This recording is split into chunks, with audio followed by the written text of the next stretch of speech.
Far out in a remote part of the Sahara Desert, there's a mystery. Scattered around in the sand are thousands of chunks of strange yellow-green glass. It is really, really a mysterious glass, and we scientists are still kind of puzzled how these things formed. The ancient Egyptians knew of this extraordinary place, but for thousands of years, it's remained unexplained. Now, a group of scientists plans to finally solve this mystery. It will take them on a journey from the depths of the desert to the Cairo Museum and the test site of the world's first atomic bomb. And what they reveal may pose an unsuspected threat to us all. What I want to emphasize is that it's hugely bigger in energy than the atomic test, 10,000 times more powerful.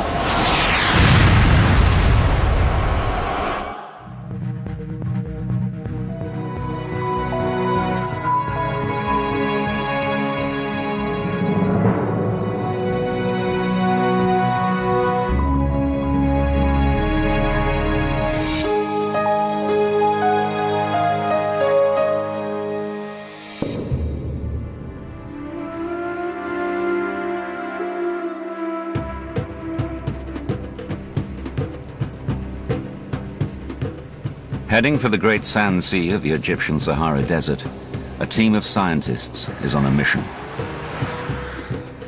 Their aim? To discover why tons of a most unusual glass are lying in the middle of the desert.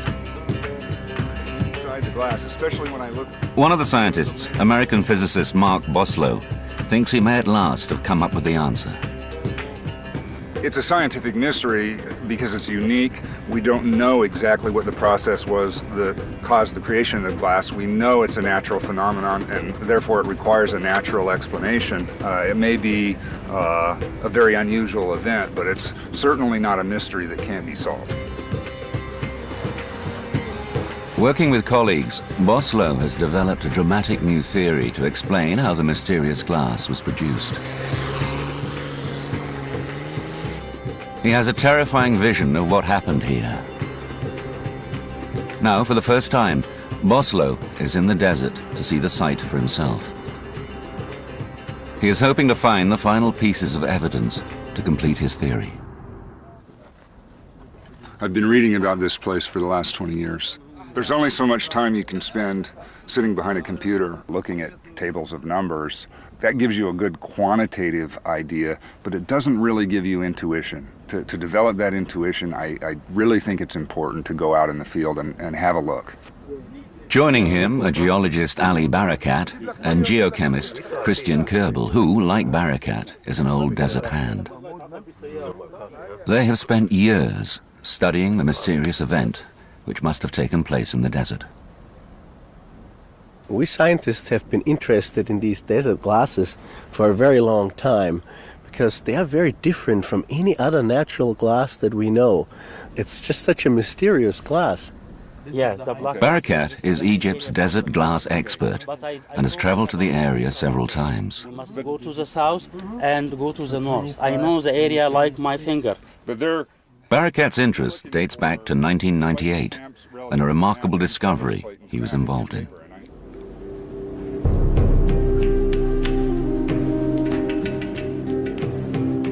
It took place in the Egyptian Museum in Cairo.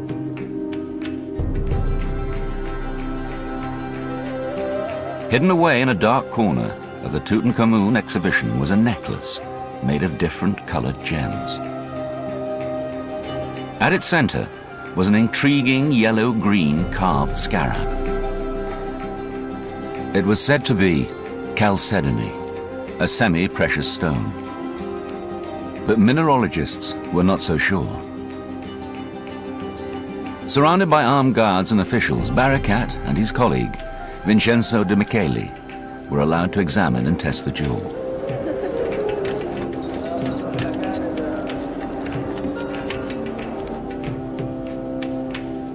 And the tests revealed that the scarab was not a semi-precious stone. In fact, it was made of glass.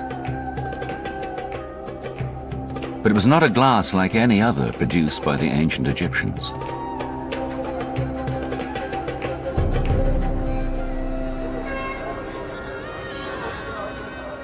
Barakat had an idea where the glass came from. He knew of a 10th century Arabic book with a map inside, which showed the location of a large mineral deposit in the Egyptian Sahara Desert. And on the map, he describes the Mediterranean Sea in the north and the Red Sea to the east, and the Nile River and the pyramid. And far out in the desert, the book describes a mineral it calls peridot. Peridot is a greenish-yellow gem, but Barakat had never heard of peridot being found in this part of the desert. I am very happy because I found this passage and this book, because he recorded for the first time the strange material.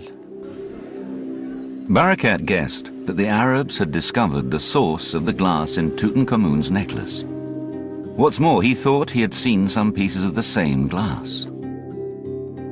In the geology museum where he worked, there were samples of glass brought back from this part of the Sahara by an English explorer.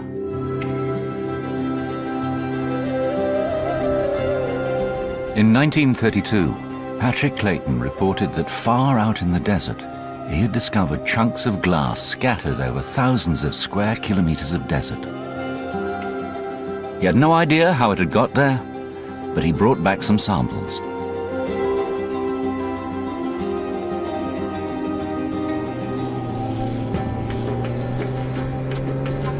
Since the discovery of Tutankhamun's jewel, several scientific teams have traveled into the Sahara to try to find answers to explain the origin of this unusual glass. Barakat and his team are the latest to make the journey out to the glass area. It's a long, hard journey through the desert.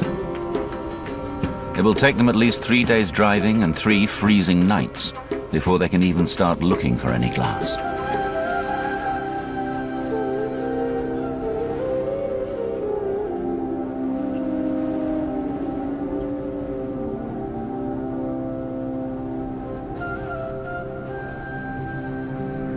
Over the years, scientists have been struggling to find an explanation for how this unusual natural glass ended up in such a huge area of the Sahara.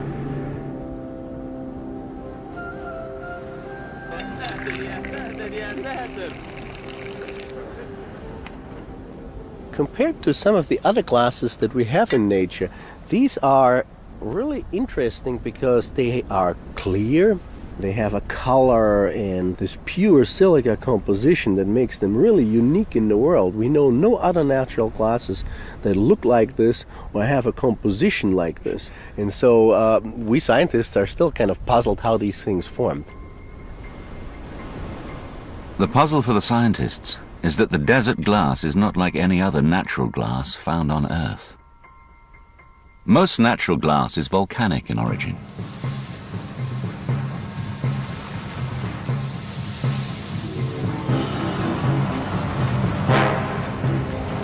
Volcanic glass forms when hot, molten magma solidifies rapidly, usually when it meets cold water. Volcanic glass is relatively common, but its chemical composition and dark color are quite unlike the desert glass.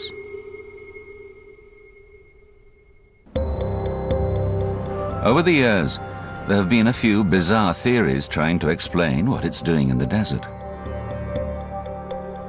One idea suggests this area was once swampy, and that the glass was left behind as sediment when the swamp dried up. A key aspect of this theory is that the glass forms slowly at low temperatures. But Christian Kerbel had some doubts. When I first heard about this idea, I thought, well, it's an interesting one, that it forms at low temperature. But I wasn't quite convinced that the desert glass really formed this way.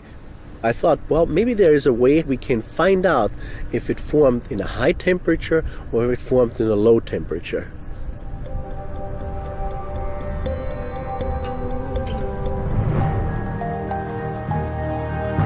Kerbel turned for help to the Natural History Museum in Vienna, whom he's worked closely with in the past. Using their electron microscope, he searched the desert glass for a mineral called zircon. Zircon is remarkably stable, but starts to break down at high temperatures. Kerbel looked for zircon crystals that had begun to disintegrate. And what this tells me is that the glass formed at a very short time and a high temperature. And to understand exactly which temperature we're looking at here, I need to analyze the different bits inside here. As the zircon disintegrates, it forms light and dark patches. In the dark patches, the zircon has broken down into a form of silica. The amount of zircon left in these areas shows how far the disintegration has progressed and indicates the temperatures reached. In the darker areas, we have less zircon and more silica. And what this tells us is that this little zircon crystal has decomposed partly because of the high temperature, but not completely. And the ratio of the two elements tells me that the temperature was about 1,800 degrees Celsius. 1,800 degrees Celsius is hot, incredibly hot. Volcanic lava is only about 1,100 degrees Celsius. Whatever happened here in the desert, the heat required to produce the glass was phenomenal. What Kerbel found convinced him and everybody else that they had to look for another explanation. There was only one thing they knew of that could create such a staggeringly high temperature that it melted the ground.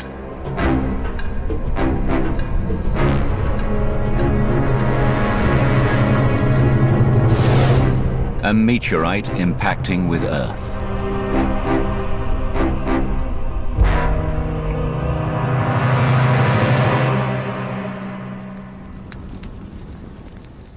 So there's a lot of material that falls on the Earth from outer space. Tons and tons of this material falls on the Earth every day. And most of them are very small, just like dust. Some of them are pebbles, and they make shooting stars in the atmosphere. And sometimes a really big meteorite hits the ground at very, very high speed.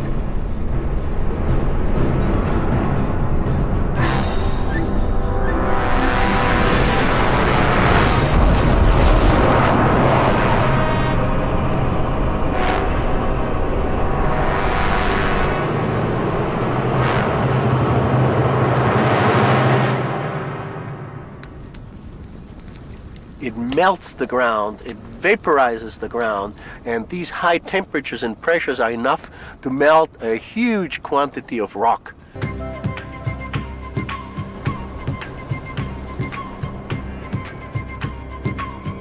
If the molten rock formed by a meteorite impact cools rapidly, it can turn into glass.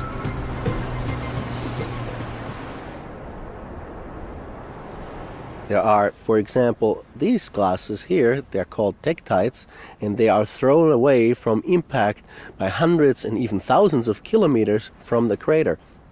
But these glasses are very different in appearance and shape and size from the desert glass that we have here.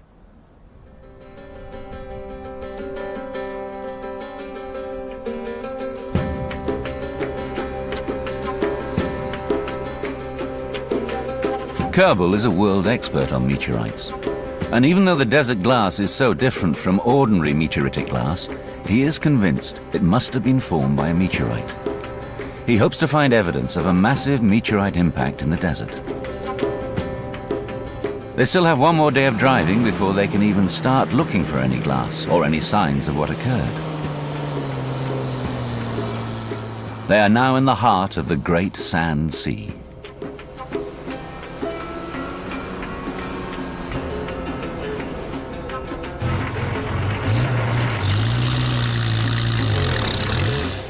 It's one of the most arid, inhospitable places on Earth. No one can live here.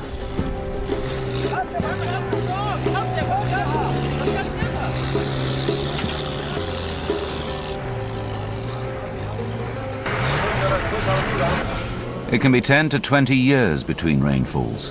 Extreme conditions even for the Sahara. If we go a little further down, we are here. And on this one here, we are here, and then the glass area is all this area. We'll camp at the end of the rocks and the sand here. Like that, we'll make the camp sort of in the middle of the high concentration of the big glass. Just one. Yeah, This 25 or one, 5. not this.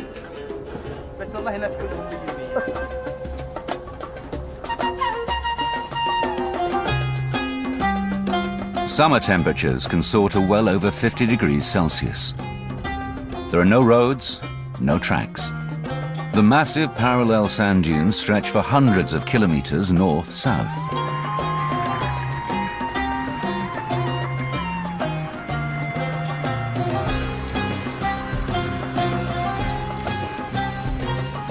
Each dune is a challenge, and without highly skilled drivers, the cars could easily overturn as they slide down the soft sand.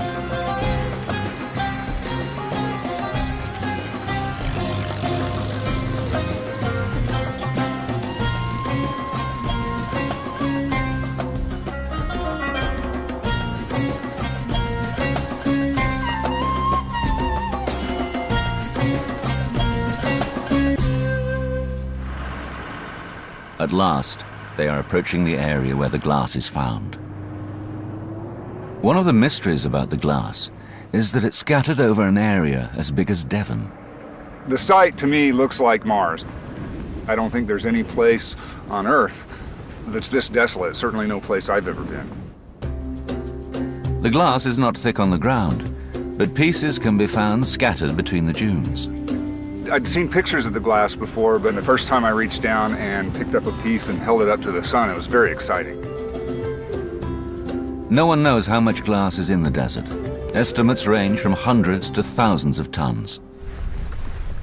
oh, here's a piece. Oh, look at this. There's a nice one. And another one. So this is an area, and look down here on the ground. You can actually see it. If you look here, you see the nice pieces lying around here. There is a piece here. There's a piece there. There's a piece over there.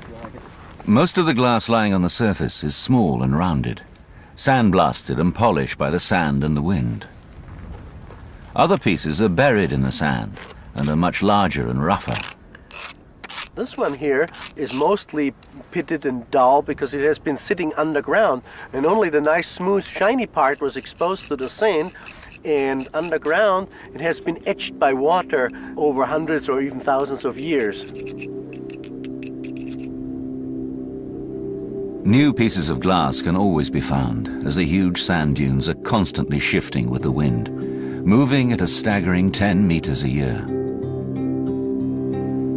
It's interesting, every time you come here you find different glass. There's certainly glass under the dunes. There's certainly glass under the dunes. As these dunes move, they reveal more glass. Exposed, indeed, yeah.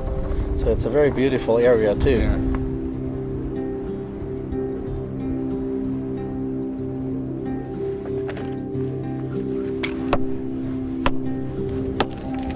Although there are no obvious signs of meteorite impact, Barakat thinks there is some evidence, not in the glass, but in the rocks. On a previous trip, he found an unusual little black rock. I collected it by chance.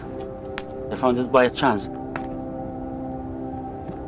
I was looking for glass, and I found this strange, shiny black material.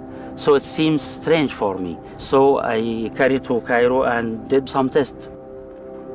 And tests in Cairo revealed that tiny, shiny particles in the rock were diamonds. Similar diamonds have been found elsewhere where meteorites have landed, created by the high temperatures and pressures during the impact. Barakat is now searching for more signs of an impact in the sandstone rocks in the area. A large meteorite smashing into the ground leaves behind other clues. Under the microscope, the tiny grains of quartz, which this sandstone is mostly made of, are usually clear inside. But Barakat and others have found samples where some of the quartz grains have distinctive lines caused by shock waves from an impact. This seems to provide more support for a meteorite impact here in the Sahara Desert. But it doesn't explain why the glass is so different from other meteoritic glass. The team can't agree about the significance of this evidence. I'm really interested in the distribution of the shocked quartz relative to the glass. Right. Seems like the glass covers an area of hundreds of square kilometers, but it seems like the observation of shocked quartz is only in one spot. Right, yeah. Well, I'm not sure that we know for sure yet where the shocked quartz is. There are a few spots that have been surveyed so far and needs to be confirmed. You see any glass? But Kerbal thinks he has made a discovery, which leaves no doubt as to the origin of the glass. Orientation. I see the But I think bedding. this sandstone is broken up. Most of the glass is completely clear, but a few pieces are not. There's a nice little The piece. ones that show clear, white, and black all in one piece.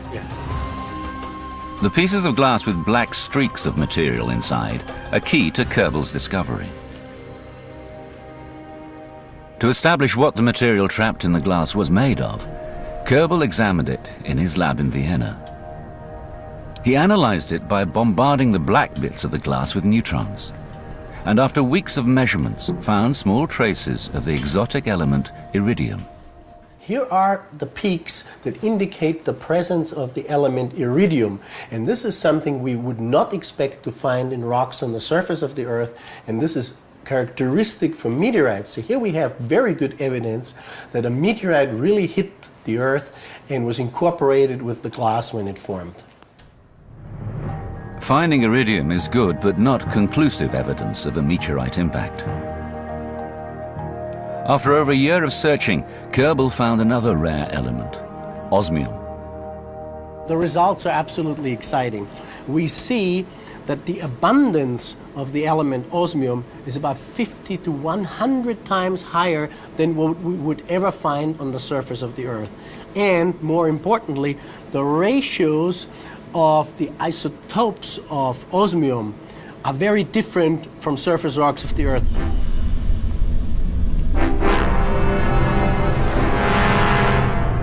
They are clearly extraterrestrial and show that a meteorite hit the surface of the Earth and the sand when the desert glass formed. So we have a eureka moment here. We now know there was a meteorite impact.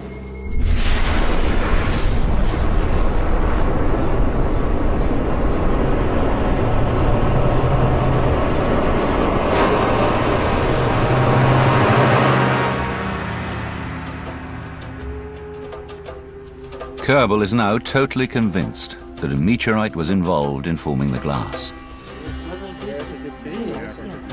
But there was an obvious problem with the meteorite theory. Perhaps the biggest problem of all. A meteorite impact leaves behind a crater. And no one has ever found any trace of a crater in the area where the glass is found. For Kerbal, the lack of a crater doesn't create a problem. He has an easy answer. I think what we're looking at is probably a very deeply eroded structure. A fresh young crater looks maybe like this, and it is filled in here with broken bits of rock and melt and so on. But with time, all this disappears, and all that we might have left is this central area here, which is very difficult to detect. A meteorite large enough to scorch and melt such a vast area of ground had to be big. And even if the crater's been eroded, there is still one place from where it should be possible to spot it. Booster ignition and liftoff.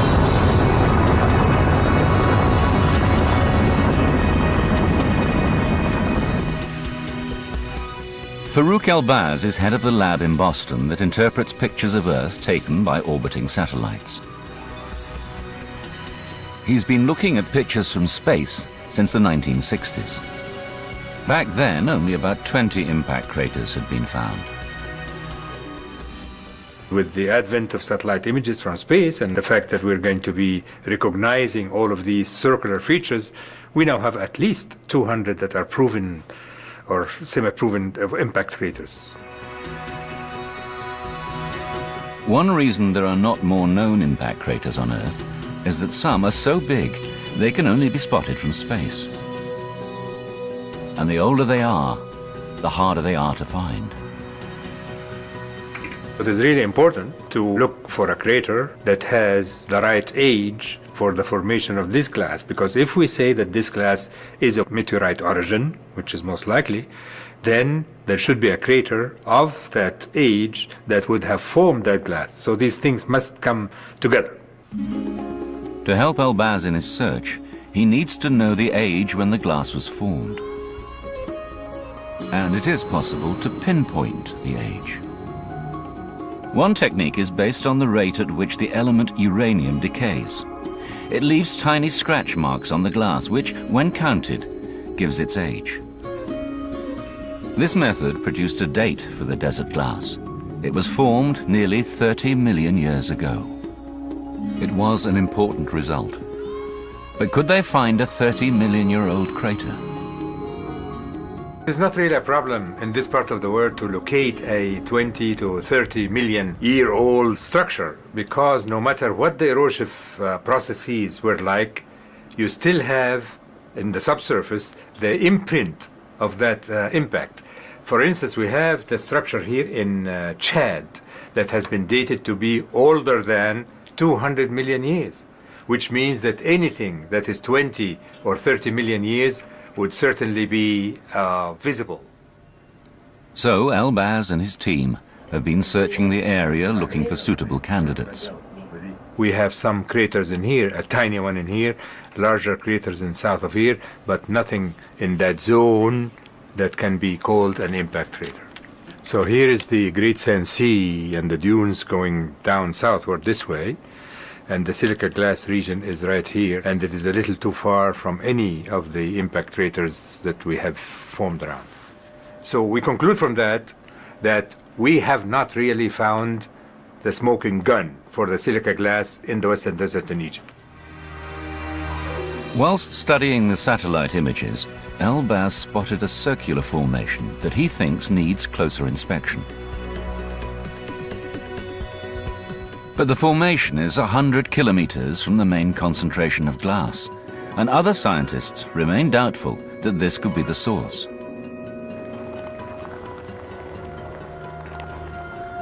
Yet, if there's no crater, then some enormously powerful cosmic event happened here nearly 30 million years ago and left little more than glass behind.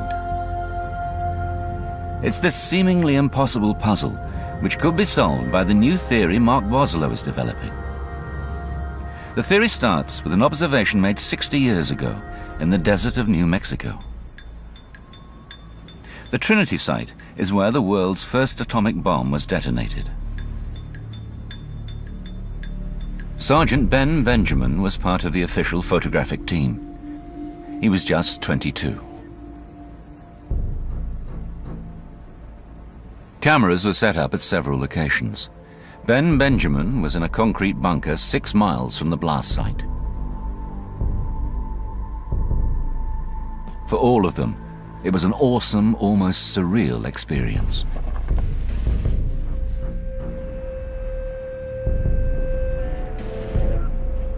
At 5:29 on the morning of July the 16th, 1945, the bomb was exploded. We had a PA system. They were counting down in seconds, and when it came to -10, I switched on all 4 cameras, and it went off, and it was incredibly bright.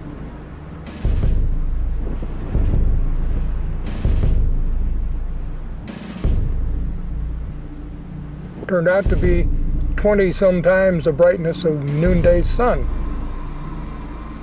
And my God, it was the most amazing thing that I had ever seen in my life, and I'll never forget it.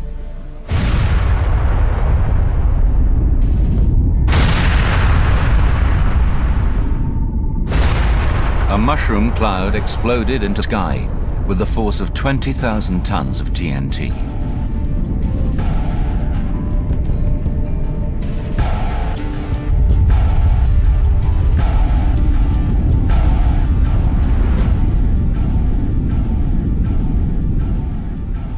A week after the explosion, Benjamin was allowed into Ground Zero.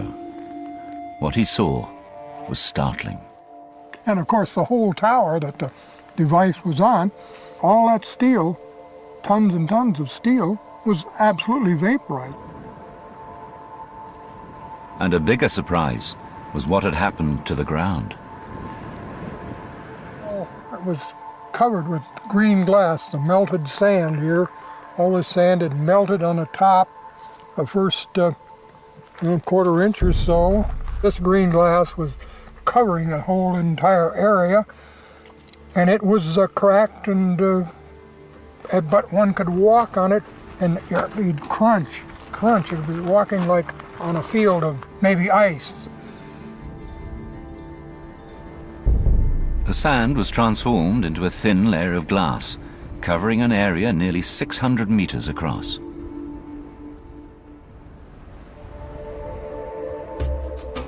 Could something similar have happened in the Egyptian desert, but on an even bigger scale?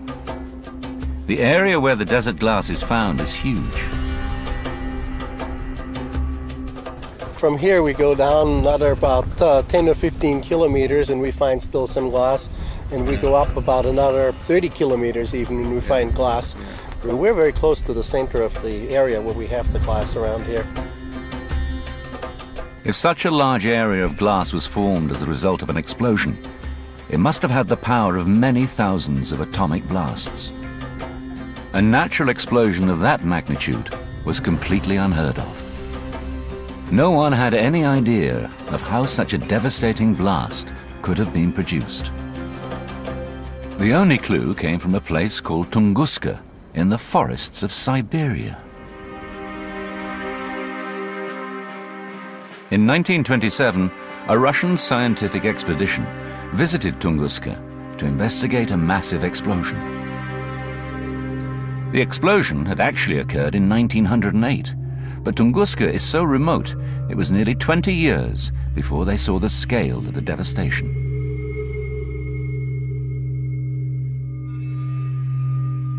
They were astounded.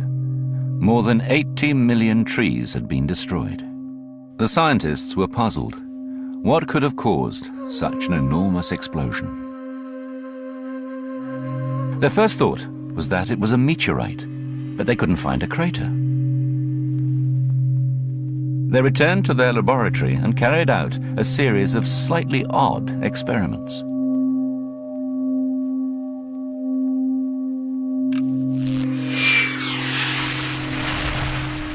No one had seen anything like this before, and Tunguska became a scientific mystery. Since then, scientists have had many theories, but it's now assumed that an extraterrestrial object somehow exploded about 8 kilometers up in the atmosphere. This aerial burst was equivalent to about 20 million tons of TNT.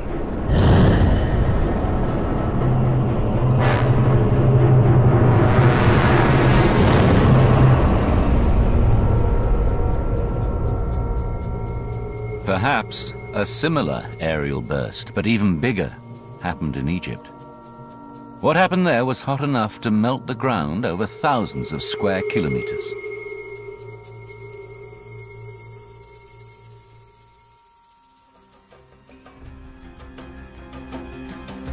This is where Boslow's expertise comes into the story. At the Sandia Labs in New Mexico, he's developing a computer model to see if the airburst theory can be right. An event in 1994 was the turning point, the impact of the comet Shoemaker-Levy with the planet Jupiter. When the comet went into orbit around Jupiter, it broke up into over 20 fragments. Then, one by one, these fragments hurtled down into the Jovian atmosphere. Nothing similar had ever been witnessed. I think that the impact on Jupiter was really one of the most exciting things to ever happen in the history of science. Boslow's speciality is the physics of large impacts, and for that he uses computer simulations. For Boslow, the Shoemaker-Levy comet was to be the biggest, most exciting experiment imaginable. This was a real opportunity to see something that we couldn't see in the laboratory. Something of a scale of a magnitude way beyond anything imaginable, beyond our wildest dreams. Boslow's team had been developing a new theory which predicted that the impact would produce a massive fireball. This is a sequence of snapshots from our simulations. The top image shows this incandescent fireball rising over Jupiter's horizon to be seen from Earth. And in subsequent frames, you see this fireball growing and cooling, but growing into this enormous plume to very high altitudes. It just gets huge. When the fragments of Shoemaker-Levy smashed into Jupiter, the pictures from the Hubble telescope were just as spectacular as the simulation predicted.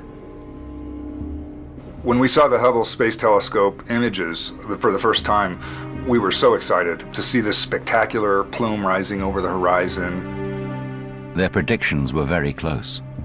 These are actual observations, snapshots from the orbiting Hubble Space Telescope. In the first image, you see this incandescent fireball rising over the horizon, and in subsequent images, you see it growing into a plume, and it continues to grow to this enormous size. This massive plume of hot gas they predicted was ejected well over 3,000 kilometers out into space. It was a spectacular explosion. I mean, it was just a tremendously enormous explosion beyond anything anybody's ever experienced in the solar system. The Shoemaker-Levy impact on Jupiter was a pivotal moment in science. It made scientists rethink what could happen here on Earth. So this really was a turning point in my understanding about how impacts work. I and most people thought of impacts on Earth as events that create craters, collisions with the solid Earth, and typically we ignore the atmosphere. We ignore atmospheric effects. Well, the atmosphere is tremendously important, and this is the lesson we learned from this. The Shoemaker-Levy explosion had been observed with interest by another scientist too, John Wasson, one of the world's top meteorite experts. He had also been puzzling about the origin of Egyptian desert glass, looking in particular at one special piece of the glass.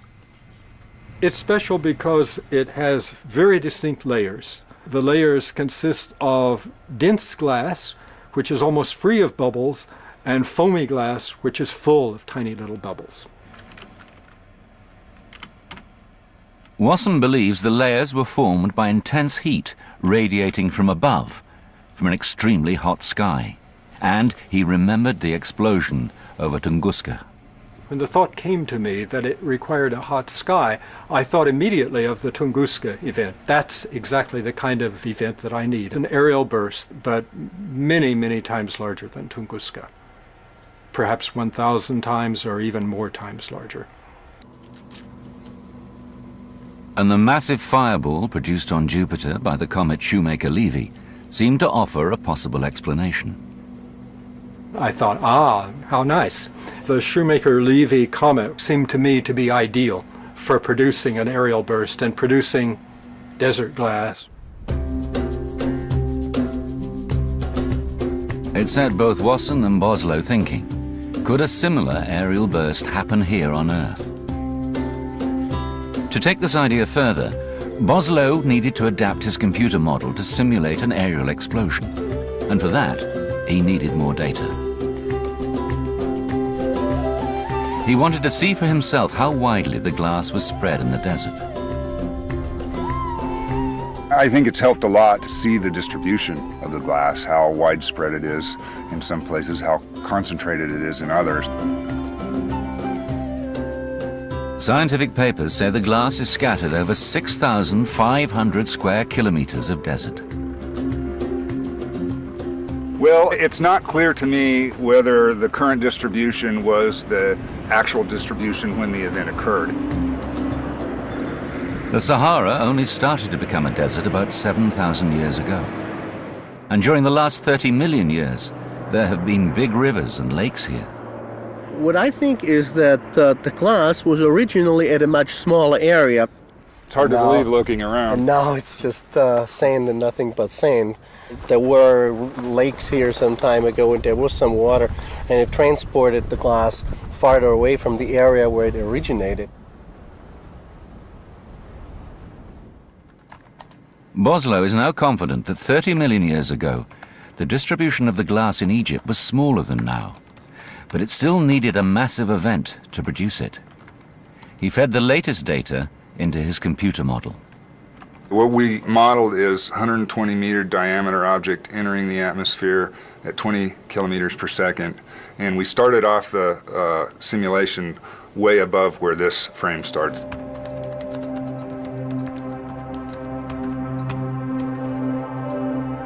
To explain the evidence of an actual impact found in the desert, the simulation allows a fragment of the meteorite to reach the ground and make a small crater. But such a small impact would not produce the glass. The simulation also shows something far more powerful is happening at the same time.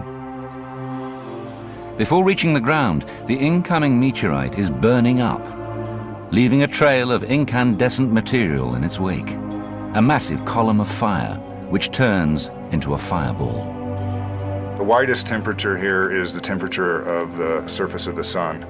And as it expands, the fireball is actually pinned against the surface, and it's moving very rapidly beyond hurricane force. So we've got this blast of air that's hotter than the melting temperature of the sand blowing across the sand, so it's melting the top surface, and then that melt freezes to form the glass. And just like when Shoemaker-Levy impacted with Jupiter, an enormous plume of searing gas is streaming out into space. So while all this material is creating this fireball down on the ground level, there's also a plume that's being formed at much higher altitudes, 80 to 100 kilometers above this level, and it's ejecting material out into space. The simulation shows that even a relatively small 120-meter meteorite can create a fireball hot enough to produce the mass of glass in the Egyptian desert. It's an explosion that makes the first atomic bomb at Trinity look tiny. And what I want to emphasize is that it's hugely bigger in energy, hugely more powerful than the atomic test at Trinity, 10,000 times more powerful. Wasson and Boslow now think they've solved the mystery of how the desert glass was formed in the Great Sand Sea.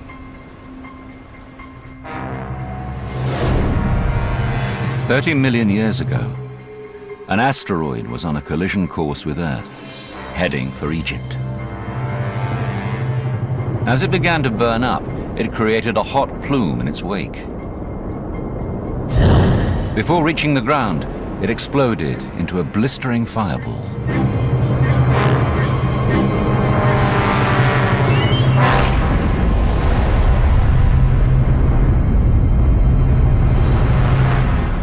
Surface temperatures immediately reached 1,800 degrees Celsius.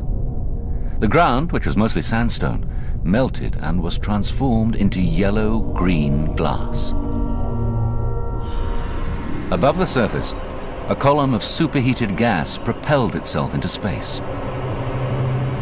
The total effect was far more devastating than if it had simply hit the ground.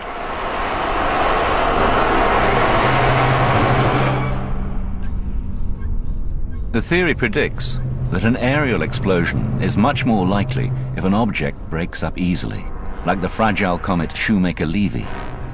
So how common are fragile objects in space? An encounter in 1997 proved an eye-opener to the scientific community when a NASA spacecraft flew past an asteroid called Matilda. Matilda's slow rotation showed it was not solid, but was a loose assembly of rock held together by gravity. They call it a flying rubble pile. We've discovered a number of other asteroids which have similarly low densities, and this has led to a real paradigm shift where now it's accepted that most asteroids probably consist of rubble piles and are extremely weak. These rubble piles are liable to explode if they enter the Earth's atmosphere. Wasson believes that small explosions, like the one over Tunguska, could happen as often as once every 100 years. Larger ones, like the one over Egypt, are less frequent.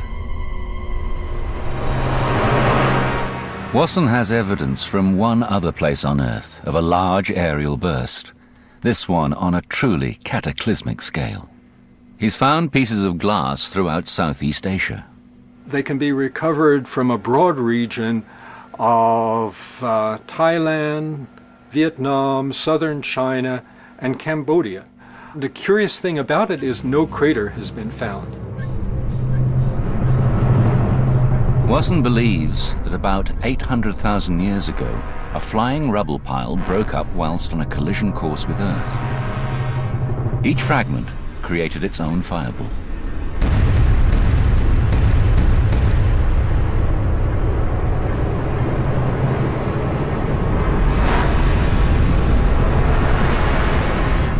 Within this region, certainly, all the humans would have been killed.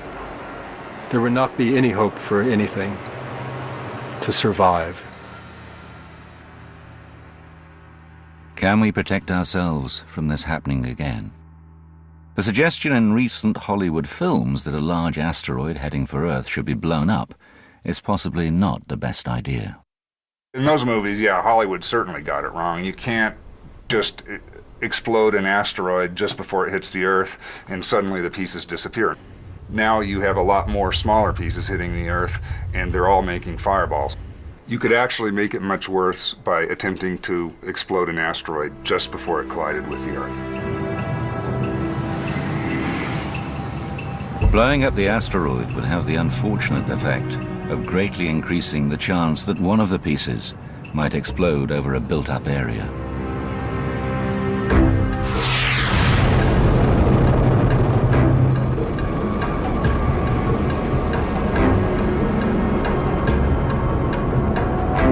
While the probability is small, if it hit in the wrong place, it could be devastating for a city.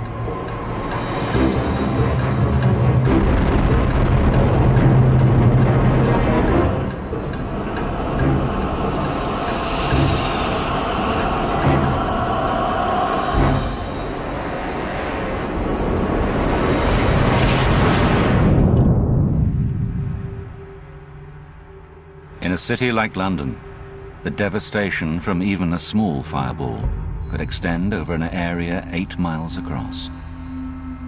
Luckily, it could be millions of years before we have to deal with a large asteroid. But the smaller ones will keep coming. And we know now from the explosion in the Egyptian desert just how devastating that can be. And we also know it will happen again. There are hundreds of times more of these smaller asteroids than there are of the big ones that the astronomers track. There will be another impact on the Earth, it's just a matter of when.